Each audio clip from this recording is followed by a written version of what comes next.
मेरे दादाजी जो थे तो वो कबीरपंथी थे और उसके बाद में जो पापा जी थे वो अम्बेडकरवादी हैं, तो बाबा साहब के वो गाने गाते हैं और कहा कि जिससे जो भागवत का कार्यक्रम करोगी, प्रचार प्रसार करोगी, उससे अच्छा ये है कि आप अपने समाज में जाओ, अपने समाज में अपनी बात कहो तो लोग जागरूक होंगे और ज्यादातर महिलाओं को आप जागरूक कर सकोगी, आप इसके लायक हो। और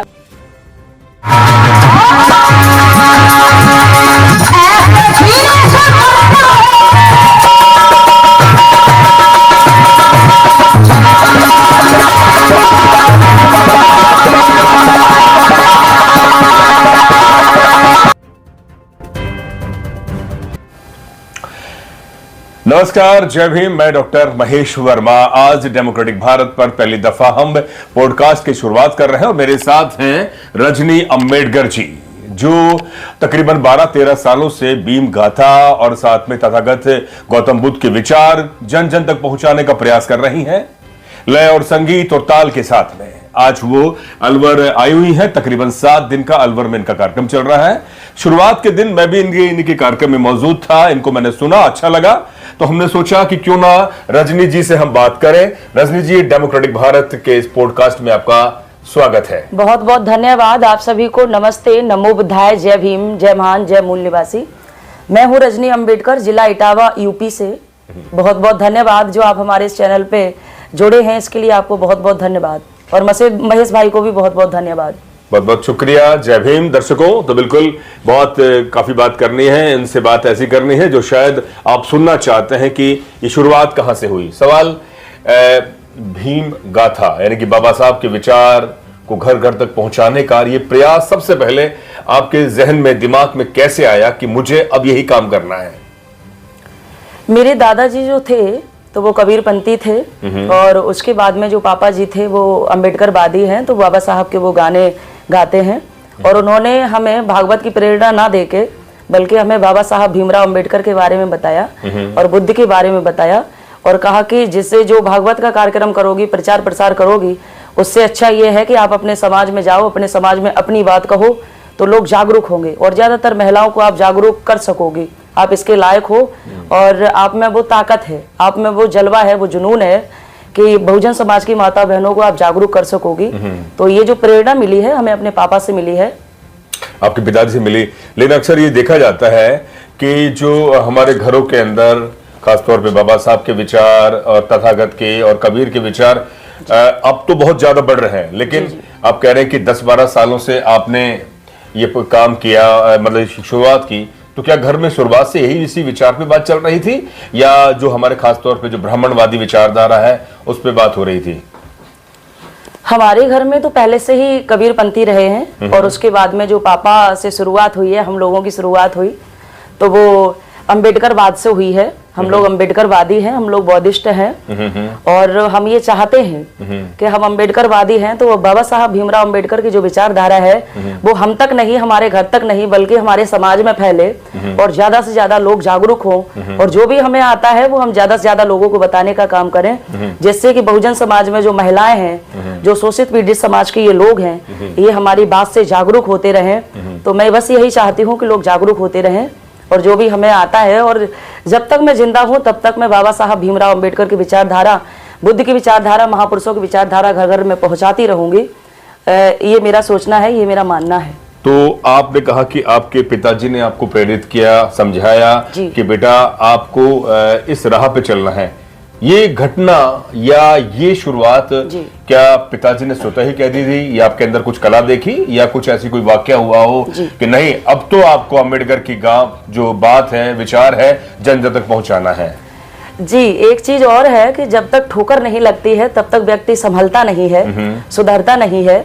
जैसे कि ज्योतिबा फूले जी जब अपने मित्र की शादी में गए तो वहां पे उनका अपमान किया गया और बारात में उन्हें नहीं जाने दिया और उन्हें वहां से वापस कर दिया कि जाइए ज्योतिबा फूले, आपके जैसे लोगों को यहाँ बारात में आने के लिए किसने बुलाया, किसने क्या किया, बल्कि फूले जी को उनके मित्र ने बुलाया था।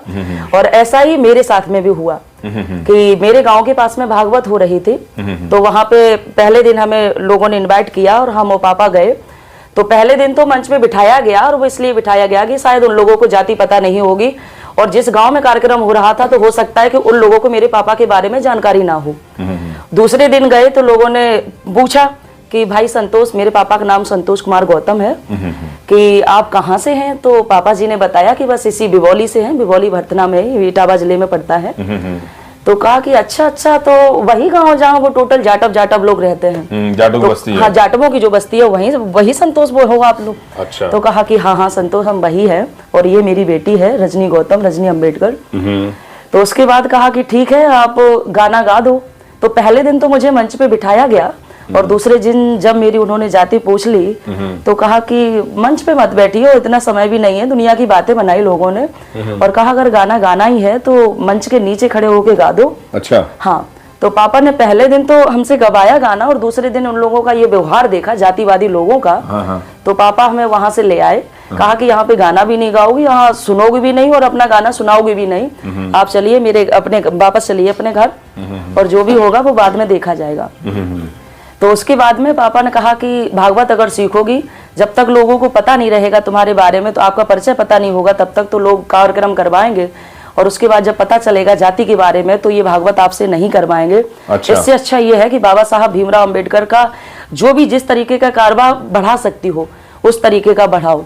अच्छा। तो तमाम समाज में भी लोग हैं, बक्तागढ़ हैं, आपके जैसे तमाम बहादुर शेर पत्रकार हैं। तो पापा को लगा कि शायद हमें गाना भी आता है और थोड़ी बहुत हारमोनियम भी आती है, तो क्यों ना गायकी के माध्यम से, ऐसा होता है कि लोगों की संगीत में रुचि कुछ ज्यादा होती है, लोग कहीं भी देख रहे हो, कुछ भी कर रहे हो, अगर संगीत की आवाज सुन लें तो उनका ध्यान जो होता है वो संगीत की तरफ आता है। बिल्कुल है। तो ये संगीत का जरिया मैंने निकाला, और संगीत के जरिए से मैं लोगों को इकट्ठा करने का काम करती हूँ, और उसके बाद में संगीत बंद करके और जो भी होता है वो मैं बताने का प्रयास करती हूँ कि आप लोग जागिए और अपने बहुजन समाज में जन्मे महापुरुषों की विचारधारा को मानिए, और ज्यादा पाखंड आडंबर में मत फंसिएगा। यानी कि आप गीत के साथ साथ फिर उसके बाद में कोई कहानी, किस्से, उदाहरणों के आधार पर आप महिलाओं को, पुरुषों को समझाती हैं। कहानियों के माध्यम से, गाथाओं के माध्यम से, जो भी होते हैं, गाने होते, दृष्टांत होते, जो हमें लगता है कि इस चीज से हमारे समाज में जागरूकता आएगी, हम उस चीज को समाज में रखते हैं, और उसी हिसाब का हम कार्यक्रम करते हैं। तो मुझे अब ये बताइए, जैसे आपने कहा कि आप भागवत करने के लिए उसके फला कार्यक्रम में आप गए थे, ठीक है, और वहां के जो पंडित जी ने आपको पहले दिन तो उपस्थिति दे दी मंच पर, लेकिन दूसरे दिन आपको मंच पर मना कर दिया। तो आपकी अवस्था उस समय तकरीबन आप 5वीं 6वीं में पढ़ती थी, दिमाग में सब कुछ था जाति के बारे में। आपके खास तौर पे जो आपके साथी थे क्लास के, उसने आपको इल्म करा दिया कि समाज में जाति है। जाति है। तो रजनी जी, मुझे अब ये बताइए, जब आप कार्यक्रम करने आप जाती हैं, कि जब भी किसी गांव, ढाणी या किसी शहर में, तो उससे पहले वहां के माहौल के बारे में आपको पता होता है कि मैं फला जगह जा रही हूँ, वहां पर मुझे ठीक ठाक एक अच्छा कार्यक्रम होगा, या आप अवगत रहती हैं कि समाज ऐसा ही है? नहीं, ऐसा तो नहीं है। जो वहाँ जो कराने वाले लोग होते हैं तो उन लोगों से पहले ही पूछ लेते हैं कैसे कैसे लोग रहते हैं, क्या है यहाँ का माहौल, तो उस हिसाब से कार्यक्रम करना पड़ता है। हाँ, यानी कि पता रहता है कि क्या किस तरह से कार्यक्रम करना है। अच्छा, कोई ऐसा वाक्य आपने जब कभी भी कोई प्रोग्राम किया हो, आप फला कहीं जगह गए हो, कोई ऐसी कोई घटना हो गई हो, मंच पे आप कार्यक्रम कर रहे हो और आपके विचार के विपरीत कोई भगवाधारी, कोई तिलकधारी, कोई बहुत ही कट्टर हिंदूवादी आपके प्रोग्राम में बीच में आ गया हो कि बंद करो ये बाबा साहब का गाना, बंद करो तथागत का गाना, ये नहीं चलेगा, या तो हिंदू की बात चलेगी, कुछ ऐसी वाक्य? हाँ, बिल्कुल हुआ है ऐसा। हम बरेली में थे, फरीदपुर तहसील में थे, तो वहाँ मंच पे कार्यक्रम चल रहा था, हम लोग कार्यक्रम कर रहे थे, तो वहाँ पे आया तो बुद्ध की भी बात कर रहे थे, हम बाबा साहब की भी बात कर रहे थे, और तब तक कहीं राम की बात आ गई, तो हमने रावण के बारे में भी बताया, राम के बारे में बताया। तो हमने कहा देखो, राम नाम की अगर कोई चीज नहीं है तो रावण नाम की भी कोई चीज नहीं है। अगर राम मानते हैं राम था, तो फिर रावण, चलो ठीक है, रावण भी थे। अब वो बाद में आया और वो कहने लगा कि ये बुद्ध कथा काहे काम की है, और ये ऐसी बुद्ध कथा होती है, इसे बंद करो, ये राम का नाम क्यों लेती हो, राम में क्या है, ये चीज है, वो चीज, हमारे तो वो भगवान है, राम में मेरी आस्था जुड़ी है, तो कहीं राम का नाम ना लो, रावण का नाम लेना है तो रावण का नाम लीजिए, और रावण को अगर आप अपना बाप बता रहे हैं तो उस हिसाब से रावण का नाम लीजिए, राम का नाम ना लीजिए। अच्छा। तो मेरा उनसे मतलब इतना ही कहना था कि जैसे हम चलिए ठीक है कोई बात नहीं, हम रावण की बात करेंगे, राम की बात नहीं करेंगे। अब जहाँ प्रशंसा है तो वहाँ निंदा होगी। अब जहाँ राम की बात है तो वहाँ लोग रावण की बात तो करेंगे। अगर एक है तो फिर दोनों हैं, और नहीं तो फिर दोनों नहीं है। इतिहास के अगर पढ़ा जाए तो दोनों नहीं, या उनकी पौराणिक कथाओं को पढ़ा जाए तो दोनों ही दोनों ही पात्र हैं। बिल्कुल। और अगर ऐसा है भी तो हमने कहा चलिए इस चीज की आप गारंटी ले लो कि हम अपनी बुद्ध गाथा में अम्बेडकर की गाथा में जो रावण की हम ये बात कह रहे हैं, या इस चीज की गारंटी ले लो कि हम जैसे रावण की बात करेंगे, राम की बात नहीं कहेंगे। तो आप इस चीज की गारंटी ले लो कि जब कभी रासलीला होगी, रामलीला होगी, भागवत होगी, तो उसमें राम की बात होनी चाहिए, रावण की बात नहीं होनी चाहिए। सही बात है। अब वो कहने लगा ऐसे कैसे बनेगा, अगर रावण की बात होगी तो राम के द्वारा रावण को तो मरवाया ही जाएगा। तो हमने कहा अगर ऐसी बात है वहां पे अगर बिना रावण की कथा नहीं होगी तो पर यहाँ भी तो हम कैसे लोगों को समझा पाएंगे। भाई तुम्हें बुरा लग रहा है तो इससे हमें कोई लेना देना नहीं है। कांटे से कांटा निकाला जा सकता है। जो हमारे दर्द है हम तो उस चीज को बयां करेंगे। और ये चीजें सारी इसलिए बताती है कि कम से कम समाज में सुधार तो आए, लोग जाने कि क्या है क्या नहीं है। तो ये होता रहता है। और जब भी कोई दृष्टांत डालते हैं या कोई चीज डालते हैं तो धमकी आनी तो स्वाभाविक है और आती रहती है। फिलहाल कॉल रिसीव हम नहीं करते हैं, हमारे हस्बैंड करते हैं कॉल रिसीव। तो एक दिन तो हमने कर ली थी कॉल रिसीव, अपने खैरतल का ही कार्यक्रम डला था। तो उसमें कुंती की बात थी, तो हमने केवल इतनी बात कही थी। हमने कहा जैसे अगर आप लोग ये भागवत कराते, दुनिया के कार्यक्रम कराते हैं, हिंदू धर्म का कार्यक्रम कराते, तो या तो कार्यक्रम कराते हो तो उनकी बात को मानो और जो उनमें हुआ है वो काम करो। कुंती ने कुंवारे पे एक बच्चे को जन्म दिया था जिसका नाम करण रखा गया था। अगर कोई कुंवारे पे लड़की जन्म दे तो उसे क्या कहोगे। बस इस चीज पे मतलब धमकी आई। और ये भी रिसीव करते रहे कॉल और हमने भी रिसीव की। तो लोग कह रहे थे कि अगर तुम अपनी कथा करो, कार्यक्रम करो, अगर ये दुनिया की कुंती की बात करोगी, दुनिया की चीजें करोगी तो कहीं हम तुमसे परिचित हैं, तुम्हारी शकल को हम जानते हैं। अगर पहली बात तो बंद करो और बंद नहीं करोगे तो डीजल पेट्रोल डालने की बारी आ जाएगी। अच्छा। हाँ। तो हमने कहा चलिए कोई बात नहीं, जो होगा वो देखा जाएगा। जब तक जिंदा हैं तब तक तो हम बताते ही रहेंगे समाज को। और जैसे जो बताना पड़ेगा हम वो चीजें बताएंगे। कांटे से कांटा निकाला जा सकता है और कांटे से कांटा हम निकालेंगे। तो ये सारी चीजें। तो कभी जहन में कभी डर लगा, कोई डर आपको एहसास हुआ कि इस तरह के फोन करते हैं आपको, आपके पति को, आपके घर में कोई धमकी भरा, कोई अब लगता है कि नहीं यार ये तो अब खतरे वाली बात है, अब ये भीम गाथा को बंद करना चाहिए, कुछ लगा? हाँ, ये जरूर है कि जब वो कॉल आती है तो वो कह देते डीजल डाल देंगे, पेट्रोल डाल देंगे। तो हमने कहा कोई बात नहीं, जो तो आपको करना है वो आप कीजिए। और आपके मन में ये हो कि हम अम्बेडकर की गाथा बंद कर दें, बुद्ध की गाथा बंद कर दें, तो ये बिल्कुल भी नहीं होगा। और जब तक जान है, जब तक जिंदा है, तब तक ये काम करते रहेंगे और निरंतर करते रहेंगे। आपके जैसी धमकी आती रहती है और आपके जैसे लोगों से हम डरने वाले नहीं है, क्योंकि हम अम्बेडकरवादी हैं और बाबा साहब की बेटी किसी से डरती नहीं है। जो भी जब तक जिंदा है तब तक ये काम करते रहेंगे, लगातार करते रहेंगे। अच्छा ये बताइए, जब आप अपने पिता के घर में थी तो आपको पिता ने ये कला पूरा विद्या आपको सिखाई जी। जब उसके बाद में आप पति के यानी कि आप अपने ससुराल में गई जी। तो क्या आपके पति भी इस कला से पारंगित है या वो उसमें पूरा आपका साथ देते हैं? जी जी, मेरे जो हस्बैंड हैं वो पूरा साथ देते हैं। और हमने जो गाने लिखे हैं, कुछ गाने तो हमने लिखे हैं, और जो गाथाएं हैं बाबा साहब अम्बेडकर के और जो गाने हैं तो हमसे ज्यादा हमारे हस्बैंड लिखते हैं गाने को। हाँ, तो इनका पूरा साथ है और ये कभी मना भी नहीं करते और हम दोनों लोग हमेशा साथ ही रहते हैं। और जो भी होता, वैसे हमसे कोई गलती हो भी जाती है मंच पे तो घर पे बताया जाता, आज तुमने ये चीज गलत बोल दी थी, तो हमने कहा सॉरी, अब कल से नहीं होगा ये काम। यानी कि उसमें दिमाग में रहता है कि कल ये कार्यक्रम हम करेंगे तो उसमें और सुधार होगा। हाँ, वहाँ पे कोई चीज गलत बोल देते हैं तो वहां से मुंह बनाने लगते, ये क्यों गलत बोल दिया, तो हम कहते हैं अब नहीं होगा ये। अच्छा, तो मुझे अब ये बताइए कि बिल्कुल जब आप मंच पे अपना कार्यक्रम को प्रस्तुत करते हैं तो कोई फरमाइश भी आती है सामने से कि आपने फला उस गांव में ये गाया था, अब आप एक बार दोबारा उसको दोबारा रिपीट करें कुछ? हाँ, फरमाइश भी आती है, जिसे जो गाना पसंद होता है, यूट्यूब पे जो भी मेरा गाना सुना है तो वो गाने लोग बताते हैं और वो गाने हम गाते हैं। मैंने फरमाइश होती है जी। अच्छा, अब मुझे जैसे कि आप कह रहे हैं कि 12-13 साल आपको हो चुका है, तो इससे कितना आपके गाने से, आपके कला से समाज में प्रभाव पड़ा, कितना असर आ रहा है, खासतौर पे महिलाओं को, क्योंकि महिला खुद हैं आप और महिलाओं को आप खासतौर पे समझाती हैं कि ये आडंबर, ये अंधविश्वास, ये पाखंड अगर आप करेंगे तो आप पीछे रहेंगे। जी। तो बदलाव आ रहा है। हाँ बिल्कुल बदलाव आ रहा है। अच्छा। हमें लोग देख के बदल रहे हैं, लोग हमें सुन के बदल रहे हैं। बहुत बढ़िया। और जब भी कोई बात होती है तो हम अपने श्रृंगार से लेके और पूरे तीज त्योहार तक की बात करते हैं। और जब हम खुद महिला हैं और जब हम अपने से एग्जाम्पल देते, उदाहरण देते, तो महिलाओं को लगता है कि हाँ ये तो बात सही है। अब महिलाएं होती हैं तो थोड़ा सा सिंदूर लगा लेती हैं, चुपके से लगा लेती हैं कि कहीं पति की उम्र ना कम हो जाए।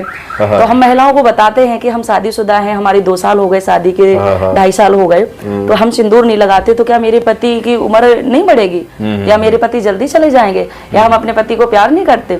तो ऐसा कुछ भी नहीं है। जैसे हम बिछिया नहीं पहनते तो क्या हम अपने पति को नहीं प्यार करते, ये करवा चौथ का व्रत नहीं रखते तो क्या हम अपने पति को नहीं प्यार करते। तो ऐसा कुछ भी नहीं है। तमाम जगह लोग हमसे कह भी देते, महिलाएं ज्यादातर तो कहने लगती, क्या तलाकशुदा हो, क्या मुस्लिम हो, या आपके पति नहीं है। तो हम कह देते हैं जो कैमरा चलाते हैं वो मेरे पति हैं। और ऐसा कुछ भी नहीं है, हम दोनों पति पत्नी एक दूसरे को बहुत प्यार करते हैं, सब कुछ है। तो कम से कम हमें देख के महिलाएं मतलब सुधरे, और वो सुधरती भी हैं, ऐसा हमें लगता है कि वो सुधरती हैं। जी जी। अच्छा, एक बात जैसे आप कह रही हैं महिलाएं सुधरती हैं, आपका मुख्यतः जो कार्यक्रम होता है वो गांव देहात में ज्यादा होता है या शहरों में ज्यादा होता है? हाँ गाँवों में ज्यादा होता है। अच्छा। शहरों में भी होता है लेकिन शहरों की अपेक्षा गाँवों में ज्यादा होता है। और गांव के लोग चंदा करके इकट्ठा जो भी होता, बेचारे मेहनत मजदूरी करके पैसे इकट्ठे करते हैं, और कार्यक्रम गाँवों में ज्यादा होता है। गांव में ज्यादा आता है। अच्छा, मुझे बताइए, गांव की महिलाओं को आप समझाती हैं और वो लगभग सीखने के प्रयास में, सुधरने के प्रयास में है, लेकिन वहीं जब आप शहरों में ये कार्यक्रम आप करती हैं, शहर की पढ़ी लिखी कोई तो ऐसी महिलाएं आती होंगी जो सरकारी नौकरी कर रही हैं, और वो उनका एक घमंड है पढ़ाई का, अंग्रेजी का, घर का, उनके पति ससुर एक अफसर हैं, तो उनका एक घमंड है ना, परिवार के घमंड है कि भाई ये फला जो मुझे ज्ञान दे रही है, मैं तो नौकरी करती हूँ, मैं तो अफसर हूँ, प्रोफेसर हूँ, डॉक्टर हूँ, इंजीनियर हूँ, और ये मुझे क्या सिखाएगी, मैं पढ़ लूंगी। कई ऐसी महिलाएं जो चेंज हुई है आपकी बात को सुनकर? हाँ बिल्कुल चेंज हुई हैं। तो हम उन्हें बता देते हैं कि देखिए बाबा साहब अम्बेडकर ने डिग्री लेना ही, पढ़ना लिखना नहीं बताया है। बाबा साहब ने एक बात कही है कि देखिए सबसे पहले बाबा साहब का मूल मंत्र है कि शिक्षित बनो। अब शिक्षित भी कैसा बनना है, पढ़े लिखे मूर्ख नहीं बनना है, हमें पढ़ा लिखा अनपढ़ नहीं बनना है। हमने देखा कि कर्मकांडों में अच्छे पढ़े लिखे लोग हैं, डॉक्टर हैं, मास्टर हैं, और जब भी कोई काम शुरू करते हैं तो सबसे पहले मंदिर की घंटी बजाते, उसके बाद कार्यक्रम शुरू करते हैं। कोई काम होता तो वो शुरू करते हैं। तो ऐसा नहीं होना चाहिए। और हम महिलाओं को बताते हैं कि आपका जो भी काम है, आप अगर पढ़े लिखे हैं तो पढ़े लिखे का मतलब ये नहीं है कि आपकी शिक्षा आपके बच्चों तक, आपके तक सीमित रहे, आपके परिवार के तक सीमित रहे। और पढ़े लिखे हो तो पढ़ा लिखा उसी को कहा जाता है जो सही को सही कहने की क्षमता हो और गलत को गलत कहने की क्षमता हो। जब आप गलत चीज को सही मानने बैठी हो तो ऐसे पढ़े लिखे होने से क्या फायदा है। तो सुनती हैं बातें और उनके दिमाग में आ जाता है कि हमारी डिग्री को ताले में लगा रखो। हाँ। और जो ज्ञान दे रही है सही ज्ञान दे रही है, उसको समझें। तो ये सामाजिक ज्ञान है, तो इसे मतलब जाने परखें। तो कोशिश तो मेरी ये रहती है कि चाहे कैसी भी महिला हो, पाखंडी हो और बहुत ज्यादा पढ़ी लिखी पाखंडी हो, तो घमंडी हो, कैसे भी हो, तो हम तो कह देते हैं आप सुनिए, समझिए और उसके बाद में चिंतन कीजिए। और उसके बाद में जब बहुत अच्छा लगे, आपको लगे कि हाँ उन्होंने बात ठीक कही है रजनी ने, तो उस बात को मानना, नहीं तो कोई बात नहीं। ये जरूरी नहीं है कि बुद्ध ने कह दिया तो हम बुद्ध की बात को मान लें, बाबा साहब ने कह दिया बाबा साहब की बातों को मान लें, बड़े मोटे मोटे ग्रंथों में लिखा उनकी बात को मान लें, रजनी कह गई रजनी की बात को मान लें। नहीं, मैंने जो कह दिया, आपने या जो पढ़ लिया, उस चीज को पढ़ के आप चिंतन करें, मनन करें, और आपको लगे पूरी तरीके से लगे कि ये सही है तो आप उसे माने, और नहीं तो मेरे बताने से क्या होने वाला। आप सोचे समझे, अच्छा लगे तो माने, नहीं तो कोई बात नहीं। अभी कुछ देर पहले मैं आपके परिवार के बारे में बात कर रहा था। आपके पति, क्या नाम है उनका पति का? मनमोहन सिंह। मनमोहन जी। तो आपका उनसे संबंध कैसे हुआ? ये क्या परिवार की तरफ से रिश्ता गया था या कोई आपका अफेयर था, लव मैरिज थी, किस तरह से? नहीं, ऐसे ही परिवार की तरफ से नहीं गया। और हमारी जो लव मैरिज है वो अरेंज मैरिज में नहीं बदली। अच्छा। हाँ, हम लोगों की लव मैरिज है। और इन्होंने सोच लिया था, वैसे हम सोच रहे थे कि मेरे पापा जी अगर करते या कोई परिवार की सहमति से होता, तो हमें लगता है कि तमाम लड़के होते हैं, कोई बियर पीता है, कोई दारू पीता है, कोई कुछ करता, हो सकता है कि हम ऐसे परिवार में मिल जाते कि जो काम हम करना चाह रहे हो, जो काम करते हैं। देना पड़ता पिता को? हाँ, दहेज भी तो बिल्कुल देना पड़ता, दहेज तो देना ही पड़ता। और जो मैं काम कर रही हूँ तो हो सकता है कि उस जिस परिवार में हम जाते तो उस पर मेरी रोक लगाई जाती, क्योंकि आजकल की बहन बेटियों को घर से बाहर नहीं होने देते हैं। तो और इनसे तो पहले से ही हमने बोल रखा था कि हम शादी तो तब करेंगे जब हमें मतलब कोई भी समाज में जो हम काम कर रहे हैं उसमें मतलब रोक नहीं लगाई जाए, पाबंदी ना लगाई जाए। तो हमारे हस्बैंड की तरफ से, सास की तरफ से, पिताजी नहीं कोई रुकावट नहीं है। और हम लोग कदम से कदम मिला के काम करते हैं। जैसे कि ज्योतिबा फूले जी का साथ दिया माता सावित्री बाई ने, बाबा साहब जी का साथ दिया है माता रमाबाई ने, और ऐसे ही हम कोशिश करते हैं कि हम भी इनका साथ दें और ये तो मेरा साथ दे ही रहे हैं। यानी कि जोड़ी अच्छी है, फर्स्ट क्लास, मतलब कि किसी भी तरह की कोई मनमुटाव नहीं, जो काम कर रहे हैं पूरा साथ है। हाँ, बिल्कुल साथ। तो तहा जिंदगी इसी को और आगे बढ़ाना है कैसे? मतलब कि जो आपकी कला है उसको और लगातार आगे बढ़ाना है जिससे कि लोग बिल्कुल इसे बंद नहीं करेंगे और हम ये करते रहेंगे। और हमारी जो आने वाली पीढ़ी होगी, हम बच्चे होंगे, तो उन्हें तो ये पता ही नहीं चलेगा कि देवी देवता पाखंड ये होता क्या है। उन्हें मतलब बिल्कुल पता ही नहीं चलेगा। और मेरे घर में तो ऐसा है कि कोई जैसे कार्ड वार्ड भी आते हैं शादी के, तो ऐसे कोई कार्ड भी नहीं रखे हैं जिससे कि हमारी जो आने वाली पीढ़ी है तो वो पढ़े तो वो कहे कि ये गणेश जी कौन है, ये फलाने भगवान ये कौन है। उन्हें कुछ पता ही नहीं चलेगा उनके बारे में। बाबा साहब के बारे में बताना है, बुद्ध के बारे में, बहुजन समाज के महापुरुषों के बारे में केवल बताना है, उन्हें कुछ नहीं पता चलेगा। बहुत बढ़िया। एक बड़ा सवाल आपसे कि हम जब कहते हैं कि बाबा साहब का मैं कट्टर समर्थक हूँ, गौतम बुद्ध तथागत का कट्टर समर्थक हूँ, ये जो कट्टर है, कट्टर, इसके आप पक्ष में है या इसके खिलाफ है आप? नहीं, पक्ष में और खिलाफ की बात नहीं कट्टर, है। आप कह रहे मैं कट्टर हूँ, कट्टर मतलब तो अंधा होता है, वो फिर वो नहीं सुनता नहीं है कि भाई अच्छा बताया या बुरा बताया हो उन्होंने, लेकिन उसे मानना ही मानना है। मानना है ना, फॉलोअर है वो तो। मतलब कट्टरता ठीक है या सही है? कट्टरता हमारे हिसाब से तो ठीक नहीं है। और अम्बेडकरवादी कह सकते हैं कि हम पक्के अम्बेडकरवादी हैं, ये कह दें। और हम बाबा साहब को मानने वाले हैं, ये कह दें। और कट्टर तो कहना फिलहाल हमारी समझ से ठीक नहीं है ना, किसी भी विचार का कट्टर होना बिल्कुल है। आखिर में एक सवाल, तो आप कह रहे हैं कि लगातार आप ये काम करते रहेंगे और मतलब घर में किसी भी तरह का कोई आडंबर अंधविश्वास घर में है ही नहीं? नहीं, घर में नहीं, हमारे नहीं। आपके अच्छा रिश्तेदार में जो आपके इनके तरफ के रिश्तेदार हैं, आपके ससुराल पक्ष के रिश्तेदार हैं, आपके जो भी है चाचा मामा फूफा जो भी है मौसी, क्या वो भी तथागत और बाबा साहब को मानने वाले हैं या वो आरती उतारने वाले हैं? वो आरती उतारने वाले हैं। आरती उतारने वाले नहीं, मैं झूठ तो नहीं बोलती हूँ, वो लोग आरती उतारने वाले हैं। और हमें 3 साल हो गए, 2.5 साल हो गए शादी के, और आरती उतारने वालों के यहाँ हमें मतलब ये लेके भी नहीं गए। अच्छा। और उनसे मतलब बात भी नहीं होती है। अच्छा। बात उसी से होती है, व्यवहार उसी से चलता है जो अम्बेडकरवादी है, बौद्धिस्ट है। वो जरूरी नहीं कि मेरी नाना हो, नानी हो, मौसी हो, मौसा हो, कुछ नहीं। अच्छा। हाँ, जैसे आप अम्बेडकरवादी हैं, आप बौद्धिस्ट हैं, तो रिश्ता रिलेशन मेरा आपसे ही चलेगा।